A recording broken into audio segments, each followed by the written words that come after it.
नमस्ते बच्चों, आज मैं आपको लक्ष्मीकांत की पुस्तक में से ही एक दूसरा अध्याय करा रही हूँ, वह संविधान का निर्माण। इससे पहले मैंने आपको करवाया था ऐतिहासिक पृष्ठभूमि संवैधानिक ढांचे का। ठीक है, तो ये जो मैं आपको चैप्टर दूसरा करवा रही हूँ, संविधान का निर्माण, मैं आपको प्रीलिम की तैयारी नहीं करवा रही, मैं आपको मेंस की तैयारी करवा रही हूँ। मैं आपको चैप्टर पूरा इतना क्लियर ढंग से, इतना स्पष्ट रूप से समझाऊंगी कि आपको किताब खोलने की ज़रूरत नहीं पड़ेगी। पूरा एक एक वर्ड, एक एक चीज़ डिटेल में है। आप इसको कभी भी कहीं भी बैठे आराम से पढ़ सकते हैं। ठीक है, आप ध्यान से सुनिए मेरा ये जो मैं अध्याय आपको करा रही हूँ, फिर मैं इसके आपको नोट्स भेजूँगी। हाँ जी, दूसरा अध्याय है संविधान का निर्माण। संविधान का निर्माण जब आज़ादी मिल गई, जब मैंने आपको पहला चैप्टर करवाया है कि ऐतिहासिक पृष्ठभूमि किस तरीके से हमारे देश को आज़ादी मिली। हमारा देश जो है दो डोमिनियन राज्यों में बट गया, पाकिस्तान और हिंदुस्तान, पाकिस्तान और भारत। ठीक है, अब आज़ादी के बाद, बंटवारे के बाद संविधान की जरूरत थी, क्योंकि कोई भी जो लोकतांत्रिक देश होता है उसके लिए संविधान का होना बहुत ज़रूरी होता है। इसीलिए इस अध्याय में हम ये पढ़ेंगे कि किस तरीके से संविधान का निर्माण किया गया। तो संविधान का निर्माण करने से पहले सबसे पहले मांग की गई संविधान सभा की, क्योंकि कोई तो ऐसी संस्था होनी चाहिए ना कि जो संविधान को बनाए। तो संविधान सभा की मांग की गई। अब हम ये पढ़ेंगे कि संविधान सभा की मांग कब की गई और किसने की। सबसे पहले मैं आपको बताऊंगी कि भारत में संविधान सभा के गठन का विचार सन 1934 में पहली बार एम एन राय ने रखा, जो कि वामपंथी आंदोलन के नेता थे। अभी हमें आज़ादी नहीं मिली थी, लेकिन उन्होंने पहले से ही इसके गठन का विचार जो है सामने रखा। फिर 1934 के बाद, एम एन राय के बाद 1935 में भारतीय राष्ट्रीय कांग्रेस ने पहली बार भारत में संविधान के निर्माण के लिए आधिकारिक रूप से संविधान सभा के गठन की मांग की। इट मीन्स सबसे पहले मांग रखी थी 1934 में एम एन राय ने, और दूसरी बार रखी थी भारतीय राष्ट्रीय कांग्रेस ने। 1938 में भारतीय राष्ट्रीय कांग्रेस की ओर से पंडित जवाहरलाल नेहरू ने घोषणा की कि स्वतंत्र भारत के संविधान का निर्माण वयस्क मताधिकार के आधार पर चुनी गई विधान संविधान सभा द्वारा किया जाएगा। इट मीन्स कि पंडित जवाहरलाल नेहरू ने 1938 में ये घोषणा की कि इनकी जो स्वतंत्र भारत है उसका जो संविधान का निर्माण किया जाएगा, उसका निर्माण करने के लिए जो सदस्य होंगे वो वयस्क मताधिकार के आधार पर चुने जाएं। बाहरी कोई हस्तक्षेप नहीं होगा, इसमें बाहर का कोई नहीं होगा। नेहरू जी के इस मांग को 1940 के अगस्त प्रस्ताव के नाम से जाना जाता है। अगस्त प्रस्ताव इसलिए क्योंकि नेहरू जी ने यह अपनी मांग 1940 में, अगस्त 1940 में रखी थी। फिर उसके बाद 1940 के बाद 1942 में जब ब्रिटिश सरकार के कैबिनेट मंत्री सर स्टैफर्ड क्रिप्स, क्योंकि अभी हमें आज़ादी मिली नहीं थी, अब यहाँ के नेता, भारत के नेता अपनी जो मांग रख रहे थे, और ब्रिटिश सरकार जो है, अभी हम ब्रिटिश सरकार के अधीन थे। तो 1942 में जब भारत में क्विट इंडिया मूवमेंट छेड़ा गया, महात्मा गांधी ने भारत छोड़ो आंदोलन छेड़ा, तो उस समय अंग्रेज़ों को कहीं लगा कि अब शायद हमारा यहाँ पर रहना संभव नहीं है। इसीलिए 1942 में जब ब्रिटिश सरकार के कैबिनेट मंत्री सर स्टैफर्ड क्रिप्स ब्रिटिश मंत्रिमंडल के एक सदस्य एक स्वतंत्र संविधान निर्माण के लिए ब्रिटिश सरकार के एक प्रारूप प्रस्ताव के साथ भारत आए। इट मीन्स कि ब्रिटिश सरकार के कैबिनेट मंत्री थे सर स्टैफर्ड क्रिप्स। ठीक है, तो वो एक अपने ब्रिटिश सरकार के प्रारूप प्रस्ताव था, वो प्रस्ताव लेकर भारत आए, और जिसको क्रिप्स प्रस्ताव, जब वो प्रस्ताव लेकर भारत आए ना, तो इस क्रिप्स प्रस्ताव को मुस्लिम लीग ने यह कहकर अस्वीकार कर दिया कि भारत को 2 स्वायत्त हिस्सों में बांट दिया जाए। इट मीन्स इसका मतलब क्या है कि क्रिप्स प्रस्ताव को मुस्लिम लीग ने स्वीकार ही नहीं किया। उन्होंने ये कहा कि भारत तो 2 स्वायत्त हिस्सों में बांट दिए जाए, जिनकी अपनी अपनी संविधान सभाएं होंगी।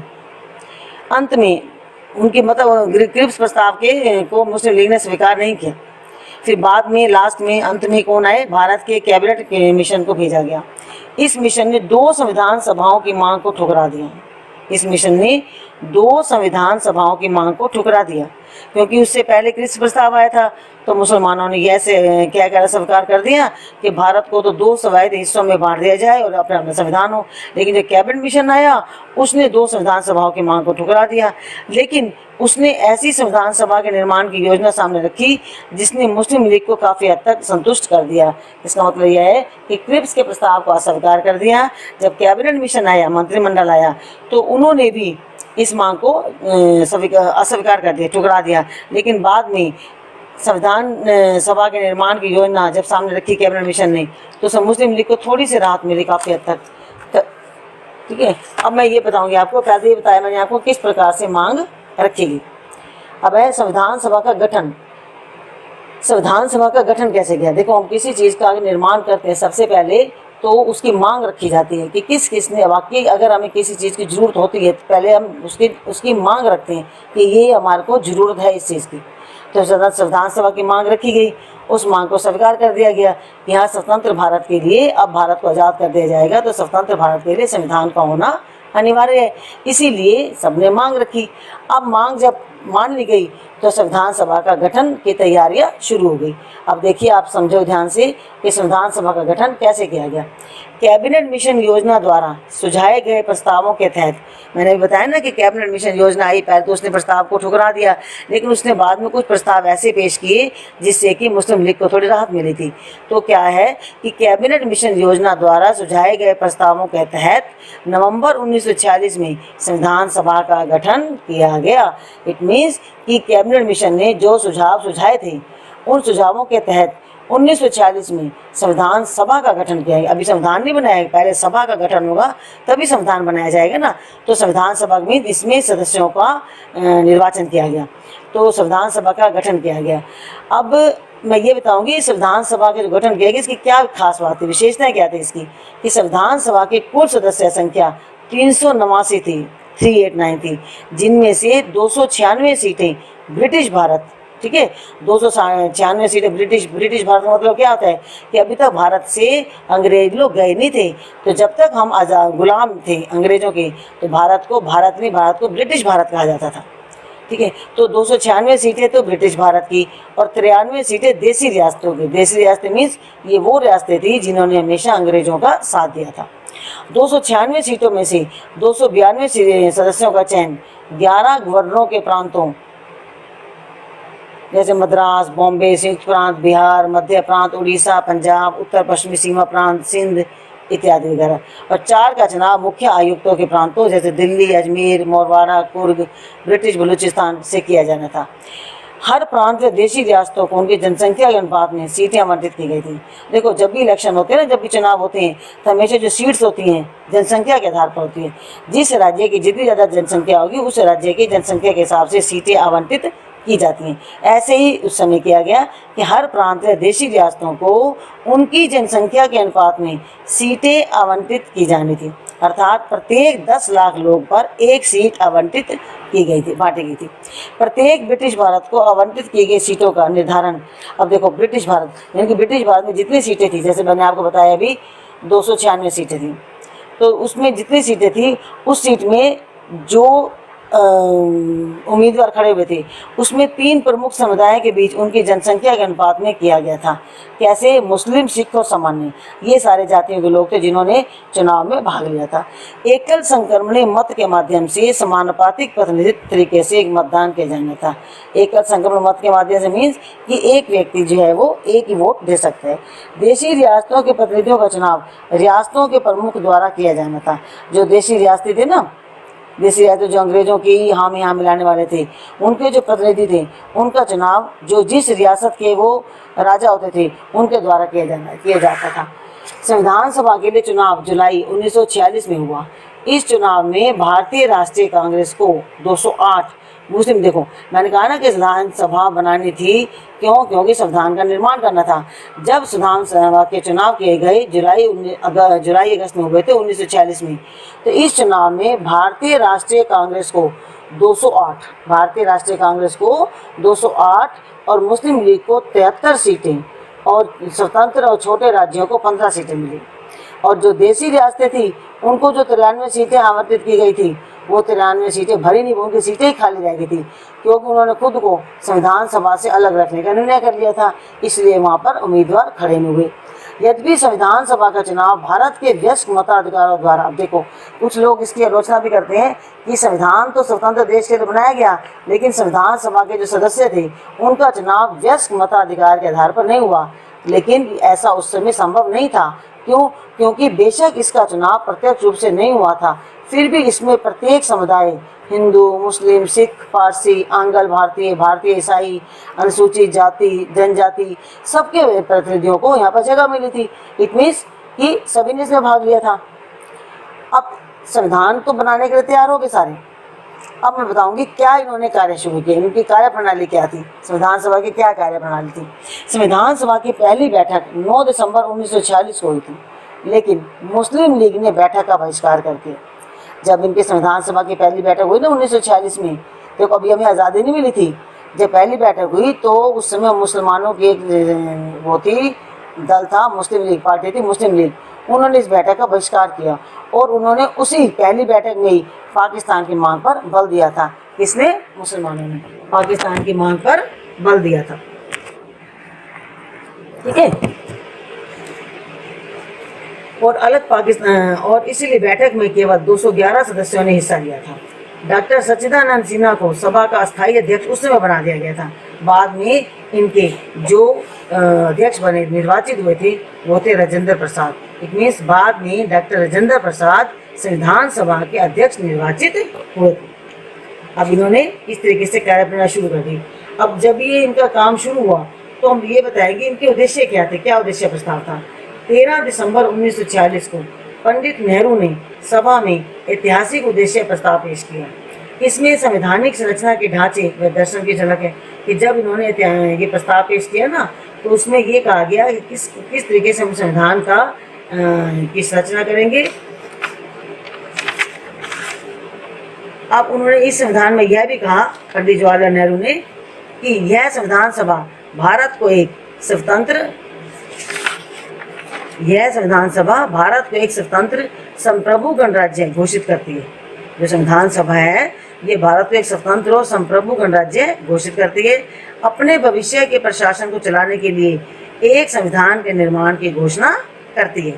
कौन? संविधान सभा। फिर इन्होंने ये भी कहा कि संप्रभु स्वतंत्र भारत की सभी शक्तियां व प्राधिकार, इसके अभिन्न अंग और सरकार के अंग, सभी का स्रोत भारत की जनता होगी। इट मीन्स संप्रभु स्वतंत्र, जब भारत हमारा आज़ाद होगा, उसकी जितनी भी शक्ति है भारत की, जितने भी अधिकार हैं, जितने भी अंग हैं, सरकार के अंग हैं। सरकार के अंग मीन्स जैसे कि सरकार के 3 अंग होते हैं, संसद, कार्यपालिका और न्यायपालिका। तो जितने भी इनके अंग हैं, इन सभी का स्रोत भारत की जनता होगी। ये जो चुने जाएंगे भारत की जनता द्वारा चुने जाएंगे। भारत के सभी लोगों के लिए न्याय, सामाजिक, आर्थिक व राजनीतिक स्वतंत्रता और सुरक्षा अवसर की क्षमता, विधि के समक्ष समता, यानी विधि के समक्ष समता मीन्स कानून के सामने सब समान, विचार व अभिव्यक्ति, विश्वास, भ्रमण, संगठन आदि बनाने की स्वतंत्रता और लोक नैतिकता की स्थापना सुनिश्चित की जाएगी। ये सब इसमें इन्होंने किसमें कहा था? प्रस्ताव में कहा था। ये इन्होंने प्रस्ताव में रखा था, अपना उद्देश्य प्रस्ताव रखा था। और इसके अलावा इन्होंने ये भी प्रस्ताव रखा कि जितने भी अल्पसंख्यक हैं, पिछड़े वर्ग हैं, जनजाति हैं, इन क्षेत्रों के लोगों को पर्याप्त सुरक्षा प्रदान की जाएगी। संघ की एकता को अक्षुण्ण बनाए रखा जाएगा। और संघ की एकता मीन्स अपने भारत पूरे देश की एकता को ऐसा बनाए कोई इसको तोड़ ना सके। और इसके भू क्षेत्र, समुद्र, वायु क्षेत्र को सभ्य देश के न्याय व विधि के अनुरूप सुरक्षा प्रदान की जाएगी। इस प्राचीन भूमि को विश्व में उसका अधिकार और उचित स्थान दिलाया जाएगा। ये भी उस प्रस्ताव में कहा गया। विश्व शांति व मानव कल्याण को बढ़ावा देने के लिए उसके योगदान को भी सुनिश्चित किया जाएगा। ये सारी बातें कहाँ लिखी गई थी? उसके प्रस्ताव में बताई गई थी। इस प्रस्ताव को 22 जनवरी 1946 को सर्वसम्मति से स्वीकार कर लिया गया। 22 जनवरी 1946 को, देखो अभी हमें आज़ादी नहीं मिली थी, अभी खाली प्रस्ताव रखा गया था। ये हमारा प्रस्ताव है संविधान बनाने के लिए। तो 22 जनवरी 1946 को इस प्रस्ताव को सबकी सहमति से स्वीकार कर लिया गया। इस प्रस्ताव ने संविधान के स्वरूप को काफ़ी हद तक प्रभावित किया, काफ़ी हद तक। इसी के परिवर्तित रूप से संविधान की प्रस्तावना बनी। समझ आ गया ना? इसी के परिवर्तित स्वरूप से ही संविधान की प्रस्तावना बनी।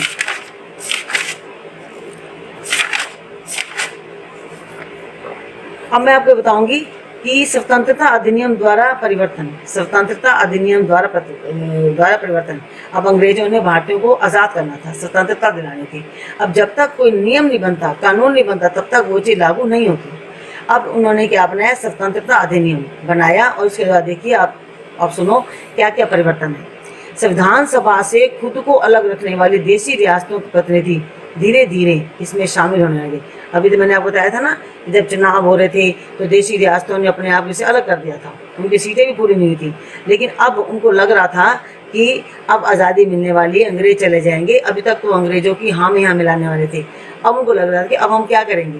तो संविधान सभा से जिन्होंने खुद को हमेशा अलग रखा था, अब इन देशी रियासतों के जो प्रतिनिधि थे धीरे धीरे वो सारे इसमें शामिल होने लगे। 28 अप्रैल 1947 को 6 राज्यों के प्रतिनिधि संविधान सभा के सदस्य बन चुके थे। 3 जून 1947 को 3 जून 1947 को देखो आज़ादी मिली थी अगस्त में, 15 अगस्त 1947 को, तो ये जून की बात है। 3 जून 1947 को भारत के बंटवारे के लिए पेश की गई माउंटबेटन योजना को स्वीकार करने के बाद अन्य देशी रियासतों के प्रतिनिधियों ने सभा में अपनी सीटें ग्रहण कर ली। यानी कि भारत के बंटवारे की बात की थी मुसलमानों ने कि हमें जो है अलग से देश चाहिए निर्माण के लिए। तो माउंटबेटन जो थे उस समय, माउंटबेटन जो है भारत में आज़ादी के समय में आखिरी अंतिम जो है वो वायसराय थे। तो उन्होंने जो योजना पेश की कि वो भारत को और पाकिस्तान का बंटवारा करेंगे, तो उनकी इस योजना को स्वीकार करने के बाद जो अन्य देशी रियासतों के प्रतिनिधि थे उन्होंने भी सभा में अपनी सीटें ग्रहण करनी शुरू कर दी। भारतीय हिस्से के मुस्लिम लीग के सदस्य भी सभा में शामिल हुए। भारतीय हिस्से के मुस्लिम लीग के सदस्य, क्योंकि भारत में मुस्लिम लीग थे ना, उनके सदस्य वो भी इसमें शामिल हुए। संविधान सभा एक विधायिका बन गई, अर्थात सभी को 2 अलग अलग काम सौंपे गए। क्या सौंपे गए थे कि स्वतंत्र भारत के लिए संविधान बनाना, एक तो स्वतंत्र भारत का संविधान बनना और देश के लिए आम कानून लागू करना, ये 2 चीज़ें बनाई गई थी। संविधान सभा एक विधायिका, विधायिका का काम क्या होता है, कानून बनाना। तो एक समझो विधायिका बन गई थी कि एक तो भारत स्वतंत्र होगा उसके लिए संविधान बनाया जाएगा, और दूसरा जब संविधान बन जाएगा, देश आज़ाद हो जाएगा, तो देश के लिए भी आम कानून लागू किया जाएगा। इस प्रकार संविधान सभा स्वतंत्र भारत की पहली संसद बनी। ठीक है ना, इस प्रकार जो संविधान सभा है वो स्वतंत्र भारत की पहली संसद बनी। मुस्लिम लीग के सदस्य जो पाकिस्तान में शामिल हो चुके थे वे भारतीय संविधान से अलग हो गए। तो जो चाहते थे कि मैं पाकिस्तान बंटवारा चाहिए, अलग से चाहिए देश, तो मुस्लिम लीग के जितने भी सदस्य थे वो शामिल हो गए थे पाकिस्तान में। नेचुरली भारतीय संविधान से अलग हो जाएंगे, वो थे ही नहीं यहाँ पर, अब वो भारतीय संविधान से अलग हो गए। इसी की वजह से सन 1946 में माउंटबेटन योजना के तहत तय की गई सदस्य कुल संख्या 389 सीटों की बजाय 299 तक आ गई। भारतीय प्रांतों की संख्या 296 से 229 और देशी रियासतों की संख्या 93 से घटकर 70 कर दी गई। अब देखो इसके अलावा और क्या क्या कार्य किए गए कि संविधान के निर्माण के वे आम कानूनों को लागू करने के अलावा संविधान सभा ने कई और भी महत्वपूर्ण कार्य किए थे। क्योंकि संविधान सभा ने सबसे पहला मेन कार्य क्या किया था, एक तो संविधान का निर्माण किया था और आम कानूनों को लागू किया था। तो इन दोनों कामों को करने के बाद संविधान सभा ने और भी कई महत्वपूर्ण कार्य की। क्या किया उसने महत्वपूर्ण कार्य, इसने मई 1949 में राष्ट्रमंडल में भारत की सदस्यता का सत्यापन किया। मई 1949 में राष्ट्रमंडल में किसने, संविधान सभा ने मई 1949 में राष्ट्रमंडल में भारत की सदस्यता का सत्यापन किया। इसने 22 जुलाई 1947 को राष्ट्रीय ध्वज को अपनाया। यानी कि भारत ने राष्ट्रीय ध्वज को कब अपनाया, 22 जुलाई 1947 को। ये अन्य कार्य बता रही मैं, क्या क्या अन्य कार्य की।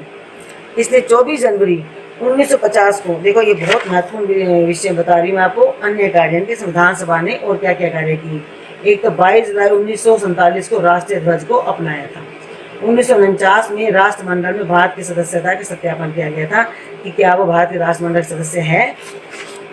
और 24 जनवरी 1950 को राष्ट्रीय गान को अपनाया गया। तो 24 जनवरी 1950 को राष्ट्रीय गान और राष्ट्रीय गीत को कब अपनाया गया, 24 जनवरी 1950 को। और 24 जनवरी 1950 को ही डॉक्टर राजेंद्र प्रसाद को भारत के पहले राष्ट्रपति के रूप में चुना गया। इट मीन्स 24 जनवरी 1950 को 3 कार्य हुए थे। एक तो इसी दिन ही राष्ट्रगान को अपनाया, इसी दिन ही राष्ट्रीय गीत को अपनाया और इसी दिन ही डॉक्टर राजेंद्र प्रसाद को भारत के पहले राष्ट्रपति के रूप में चुना गया। वैसे भारत के प्रथम प्रधानमंत्री पंडित जवाहरलाल नेहरू थे, ऐसे ही भारत के पहले राष्ट्रपति कौन थे? राजेंद्र प्रसाद, डॉक्टर राजेंद्र प्रसाद। अब मैं बताऊँ इस संविधान को बनने में कितना समय लगा था? 2 साल 11 महीने 18 दिनों में संविधान सभा की कुल 11 बैठकें हुई थी। मतलब 11 बैठकें मीन्स कितना टाइम लगा था उनको? मीटिंग होगी तभी तो संविधान बनेगा ना, तो इनकी मीटिंग्स हुई थी। संविधान निर्माताओं ने लगभग 60 देशों के संविधानों का अवलोकन किया, मतलब 60 देशों को उन्होंने समझा सारा उनका संविधान कैसा है, और इसके प्रारूप पर 114 दिनों तक विचार किया उन्होंने। 114 दिनों तक, देखो 2 साल 11 महीने तो लगे इनको, लेकिन जो इन्होंने 60 देशों के संविधानों का अवलोकन किया था ना, तो उसके प्रारूप पर उन विषयों उन्होंने 114 दिनों तक उन्होंने विचार किया, और संविधान के निर्माण पर कुल 60 लाख रुपए का खर्चा हुआ था। अब क्या था, सारा कुछ इनका विचार विमर्श हो गया। अब 24 जनवरी 1950 को संविधान सभा की अंतिम बैठक हुई। क्या हुआ? संविधान सभा की अंतिम बैठक हुई। इसमें अब तक संविधान पूरा हमारा बन चुका, अंतिम बैठक है, इसके बाद अब कोई बैठक नहीं होगी।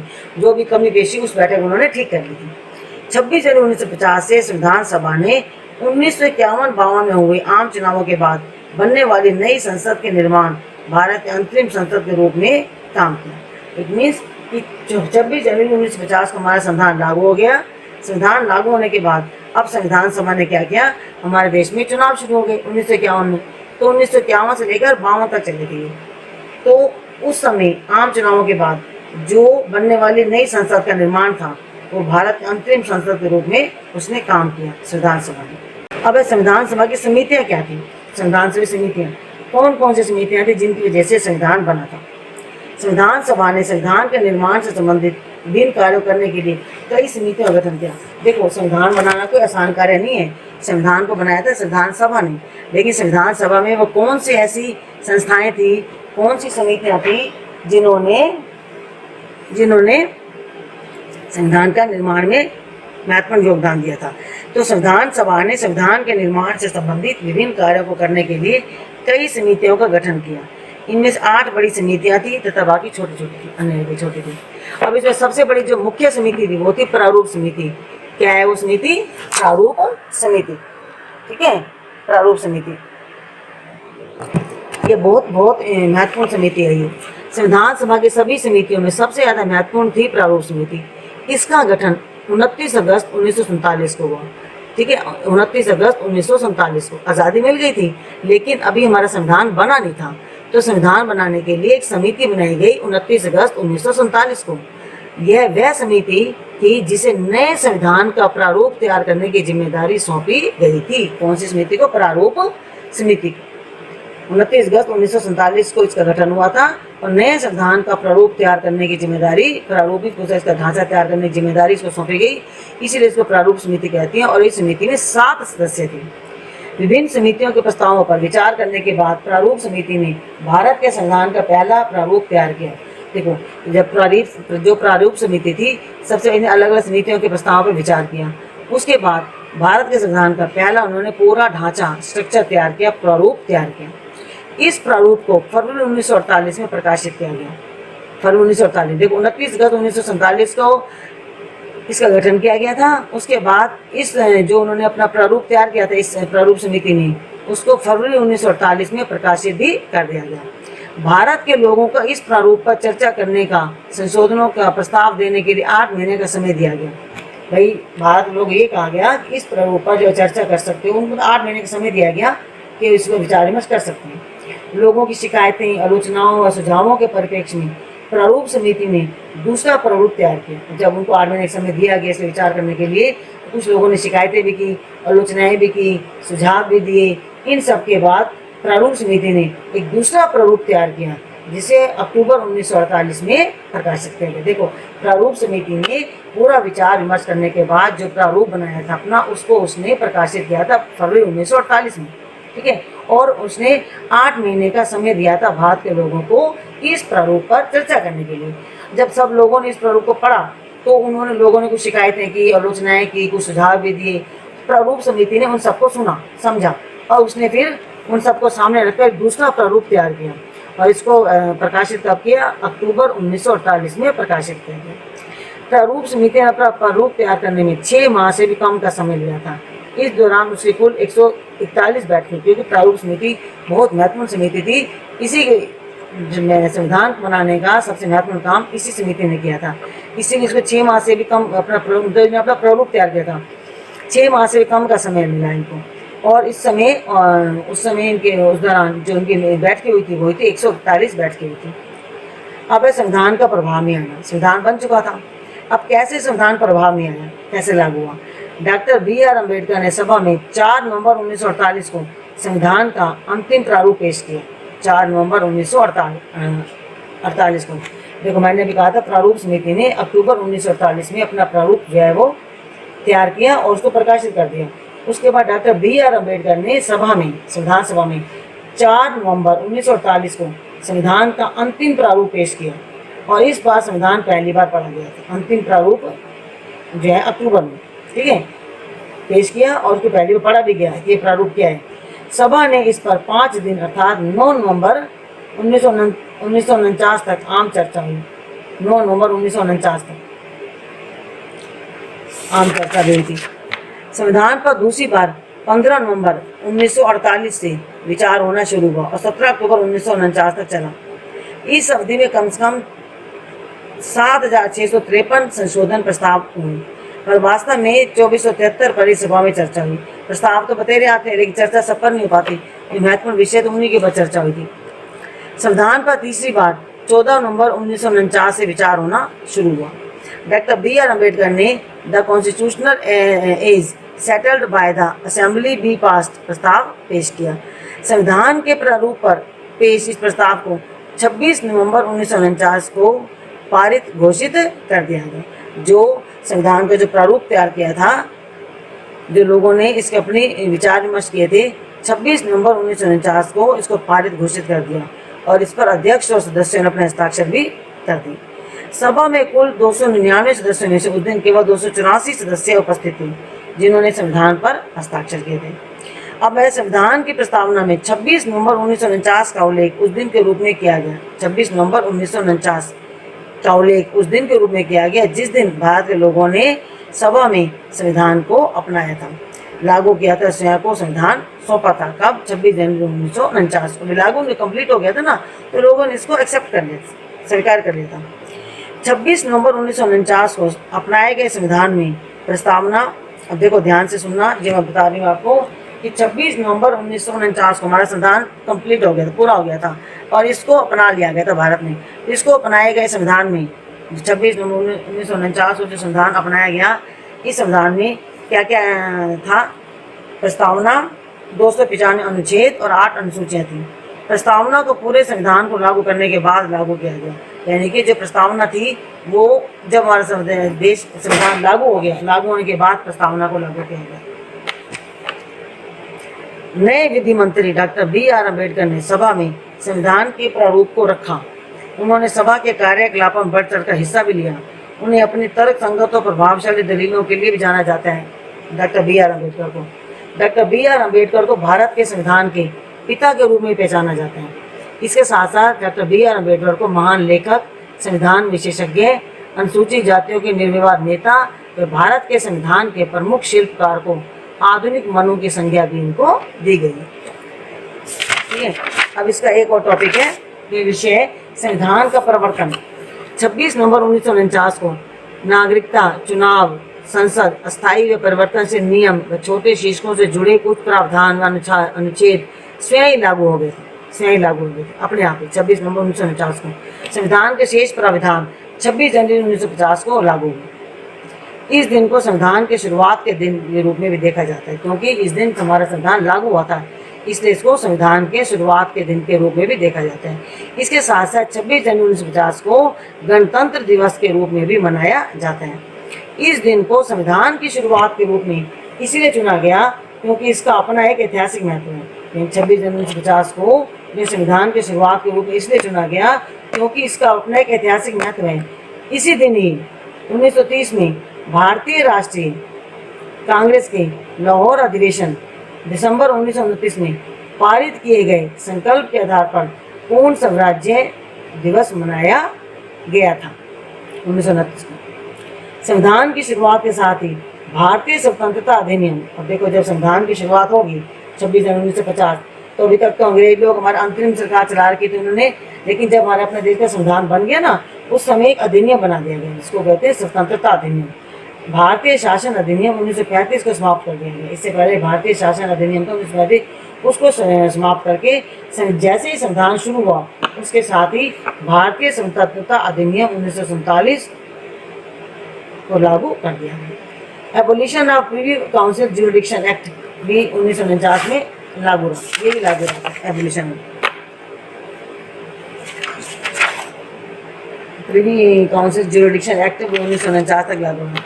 अब मैं आपको आखिरी अंतिम टॉपिक करा रही हूँ, विषय करा रही हूँ संविधान सभा की आलोचना। अब देखो कुछ लोगों ने इसकी आलोचना भी की है।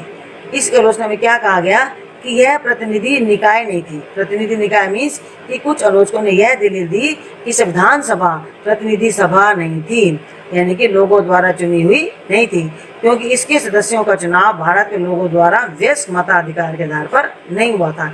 इसका मतलब यह प्रतिनिधि निकाय नहीं थी। इसके अलावा इसकी दूसरी आलोचना क्या है कि संप्रभुता का अभाव। संप्रभुता का अभाव मीन्स कि कुछ आलोचकों का कहना है कि संविधान सभा एक संप्रभु निकाय नहीं थी, क्योंकि इसका निर्माण ब्रिटिश सरकार के प्रस्तावों के आधार पर हुआ था। क्योंकि जब संविधान बना था ना, उस समय ब्रिटिशर्स गए नहीं थे, उन्होंने आज़ादी घोषित कर दी थी 15 अगस्त 1947 को, लेकिन अभी जो है देश का शासन उन्हीं की अंतरिम सरकार थी, उन्हीं के अनुसार चल रहा था। तो आलोचकों ने ये कहा था संप्रभु निकाय का मतलब क्या था। संप्रभु निकाय इट मीन्स कि हम पूर्ण रूप से खुद मालिक हैं, खुद संप्रभु हैं, पावर है, हम प्रभु हैं, मतलब कि हमारे पास सारी शक्ति है, हम किसी के अधीन नहीं है। तो जब अंग्रेज लोग अभी यहाँ थे, वो नहीं गए थे, उन्होंने आज़ादी बेशक दे दी थी, तो आलोचकों ने ये कहा कि यह एक संप्रभु निकाय नहीं थी, क्योंकि इस संविधान का जो निर्माण हुआ था वो ब्रिटिश सरकार के प्रस्तावों के आधार पर हुआ था। और फिर इन कुछ आलोचकों ने यह भी कहा कि संविधान सभा ने इसके निर्माण में अत्यधिक समय लिया, क्योंकि इन्होंने समय की बर्बादी की, जबकि अमेरिका के संविधान निर्माताओं ने मात्र 4 महीनों में अपना काम पूरा कर लिया था।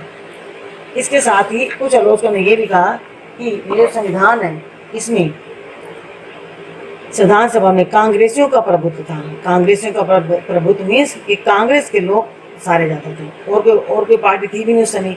तो ब्रिटेन के संविधान विशेषज्ञ ग्रेनविले ऑस्टिन ने टिप्पणी की कि संविधान सभा एक दलीय देश का एक दलीय निकाय है, यानी कि एक दलीय देश के एक दलीय निकाय है। सभा ही कांग्रेस है और कांग्रेस ही भारत है, यानी कि और की पार्टी थी नहीं, वो एक ही दल है, उसी के अकॉर्डिंग सारा संविधान बनाया गया।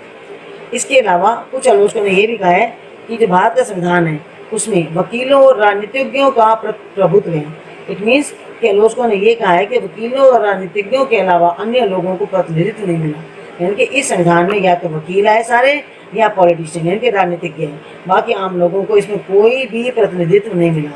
यही वजह है कि संविधान का आकार बड़ा है और भाषा भी जटिल है, क्योंकि वकील लोग सारे थे, उनकी भाषा तो जटिल होती रहती है। और सबसे ज़्यादा इसके आलोचना क्या था, हिंदुओं का प्रभुत्व।